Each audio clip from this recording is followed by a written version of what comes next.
મારું નામ દિનેશ ઠક્કર છે, આચાર્ય શેઠ ગુડિયા સ્કૂલ ભુજ। આજે સૌ ભારતવાસીઓને 78મા સ્વાતંત્ર્ય દિવસની ખૂબ ખૂબ શુભકામનાઓ। આજે વીડીમાં 78મા સ્વાતંત્ર્ય દિન નિમિત્તે અમે જ્યારે રાષ્ટ્રીય પર્વની ઉજવણી કરવા જઈ રહ્યા છીએ, ત્યારે અમારી શાળાના ભૂતપૂર્વ વિદ્યાર્થી ડૉક્ટર નરેન્દ્ર હિરાણી, ડૉક્ટર સમીર શાહ, રાજ દાવડા અને આપણા કચ્છનો જે એશિયન ચેમ્પિયન બન્યો છે એવા વત્સલ મહેશ્વરીના વરદ હસ્તે અમે આજે ધ્વજારોહણ કરવા જઈ રહ્યા છીએ અને વિદ્યાર્થી દ્વારા સાંસ્કૃતિક કાર્યક્રમ પણ આજે રજૂ કરવામાં આવશે।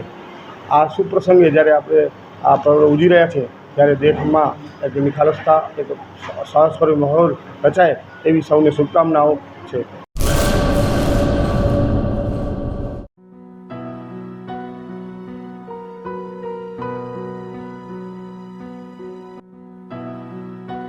રાષ્ટ્રીય તહેવાર 15મી ઓગસ્ટ એટલે સ્વતંત્રતા દિવસ।